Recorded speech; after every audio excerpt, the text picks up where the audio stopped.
morning, everybody. My name is Eric Petras, along with Scott, Kia, and actually Leah's running a little late. She should be here in just a few minutes. Today we're going to talk to you about business etiquette. What is business etiquette? Business etiquette is a standard set of instructions and behaviors expected upon an individuals in a business-like setting, where it allows for a tranquil environment of work between coworkers and even your employer. And then why is business etiquette important? Because it's basically a way for people to interact without the judgment of others getting in the way, and you can more focus on the task at the hand itself. We're going to speak about different areas of business etiquette as far as the communication aspect, the difference between a younger generation and an older generation, the manners in which business etiquette is formed, and then also some cultural differences of etiquette. So I'm going to pass things over now to Kia, who's going to talk to you about the communication aspects. Kia?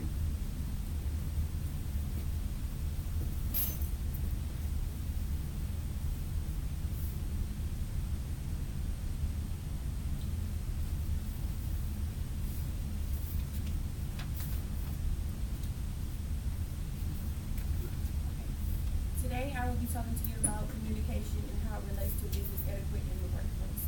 Communication is a means of transferring information from one person to another in a various amount of ways. Greetings in the workplace. When you're greeting someone, good morning, good afternoon, good evening, how are you? Even if you're not the one saying how are you doing, if someone's asking you how are you, simply reply whether you like the person or not.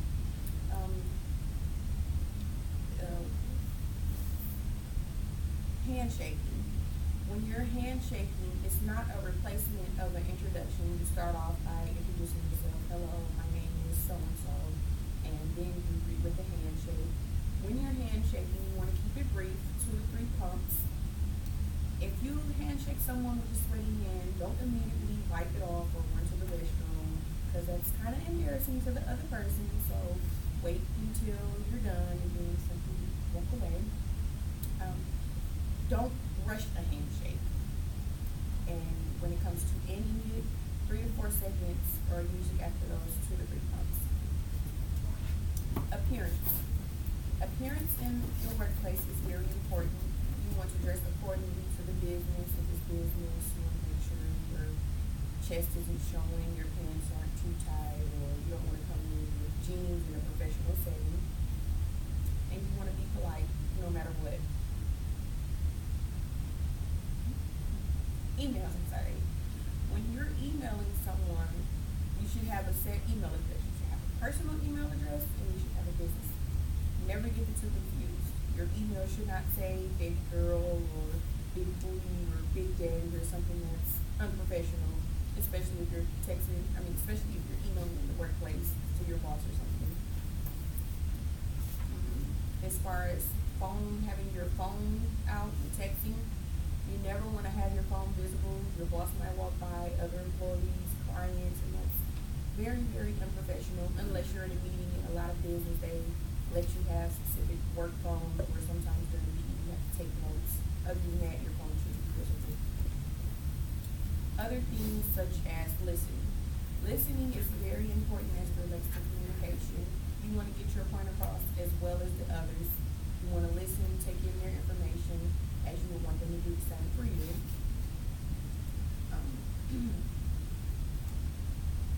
Patience. No matter how frustrated you are, ready to go you are, you have to remain calm and sit there, and sometimes you have to pretend. If you're ready to go, you have something to do. Listen, be patient, like again you would want someone to do for you. Clarity. When you're talking to, whether it's your colleagues, clients, your boss, you want to be clear on what it is that you want, or when you're speaking, as in a professional way, or just talking clear. Don't slur, don't talk as you would in a text message, talk professional. And the last thing is positive. Remain positive. Sometimes in your business you're going to get clients that you're not going to like. You may not like your boss. You may not like your other workers. But you have to remain positive because at the end of the day, everybody's there for the same thing, mainly to get a paycheck if you don't like what you're doing. So keep it positive in the workplace. And now I'm going to pass it to Eric for the young generation versus the old generation.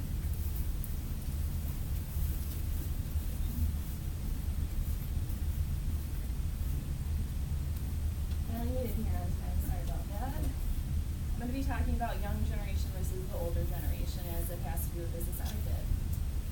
So if you look at it nowadays, the younger generation, when they want to communicate with someone else, like let's say like within the business or other businesses, they can send a quick text. They can send an email. It's really easy. You know, obviously we're very dependent on technology.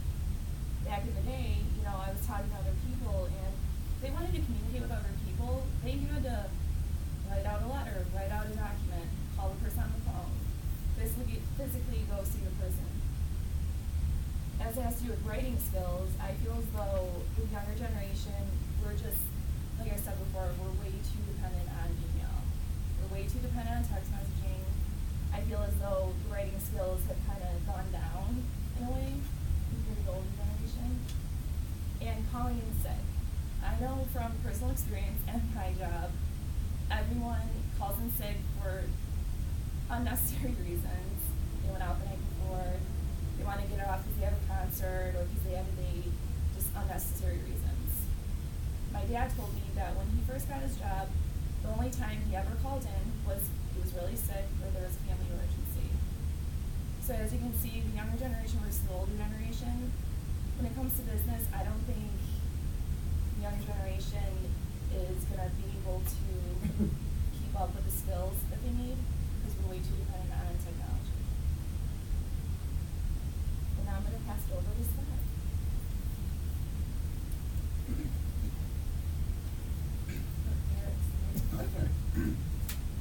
All right, I'm Eric once again. Thank you, Lee. I'm going to speak to you today about manners in business etiquette form as far as businesses are concerned. We'll start with cubicle etiquette. Cubicles, even though they're not a 4x4 room or 4 walls with an actual door, it's still someone's office, and you want to treat it as such. That means you don't want to prairie dog it, which basically is, you know, popping your head up over the counter to see how somebody else is doing or whatever. Also, if you're walking down the passageways between cubicles, you don't want to keep popping your head into people's cubicles, see what they're doing, things of that, along that nature. Another thing to consider while you're working in cubicles is you don't want to answer other people's questions, even though you might know the answer. If someone's on the phone, for example, if Ken's on the phone on the other cubicle saying, oh, I'm not sure if we can get that done Friday because I think we're off because of the holiday. Oh, no, we're working, Ken. Now Ken's all of a sudden listening to my conversation, the conversation with the client as well, and it kind of distracts him from that. So you don't want to do that as well. Another thing you can do in cubicles, they say to kind of give everybody a little private time, and that can be accomplished by staggering your breaks. You know, you might go 5 minutes early, this leaves somebody else a few minutes to their cubicle, and vice versa when you come back. Lastly, as far as, cubicle, you don't want to listen, if you're allowed to listen to music, a lot of companies don't allow you to listen to music, you want to make sure it's not offensive to anyone, and it's not too loud, so it's distracting to other people. Now, as far as dress code, you want to make sure that your dress code is established properly, so there's no confusion as to what's acceptable. Somebody might say we have a casual dress attire, or a business casual attire, or a corporate casual attire, all of which are different, and you want to make sure you find out specifically. I guess a few of the standards are you don't want to have midriffs exposed. If you are allowed to wear shorts, make sure they're appropriate length. Even though I personally can rock some Daisy Dukes, not everybody should be able to wear them at the workplace. Beach attire is not normally allowed at work, such as sandals or flip-flops, things along that nature. And then also, certain shirts may have inappropriate language or designs or things like that. You kind of want to stray away from that at the workplace as well. Coming down to the break room and kitchen etiquette. When you have a break room or a kitchen etiquette, that's where you want to eat your meals. You don't want to eat them in your cubicle because then it's distracting to other people, especially if you're sitting there enjoying your tuna fish and the next person over to you can't stand to smell tuna fish. It kind of tends to linger in there. So you want to kind of enjoy your breaks in your break room, or obviously go out as well. In the break room, clean up after yourself. It sounds pretty common, pretty, big place for everybody to think, oh yeah, but you'll be surprised at how many people do not do that. And if that means you're using a microwave, warming up some soup, and it splatters, clean up the microwave. When you throw your trash away, if your trash is going to overflow with trash, empty the trash. And then also, most companies have a use it or lose it policy. Most likely, if it's not gone by Friday, it's trash Monday morning. So kind of follow that policy as well. If you want to keep something, either take it home, leave a note on it in the refrigerator. This coffee creamer is good for, whenever. Things like that. And then business dining etiquette. A lot of times in business, people will come out, take their clients to out to lunch or dinner as part of their business is required.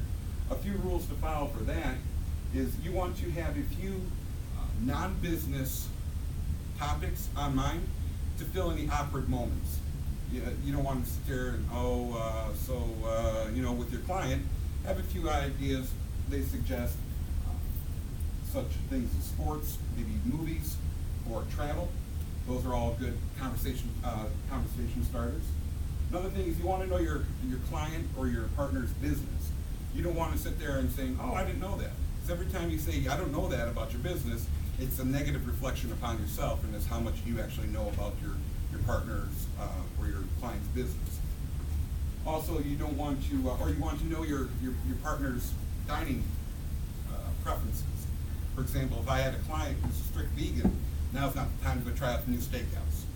Also, if somebody's a severe allergic to seafood, Red Lobster probably wouldn't be the best opportunity or best place to take those folks to as well.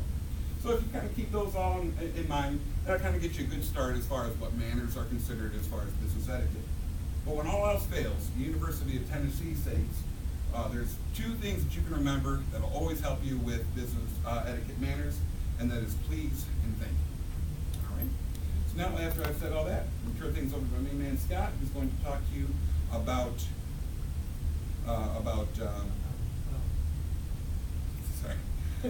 the difference of cultures. Thank you.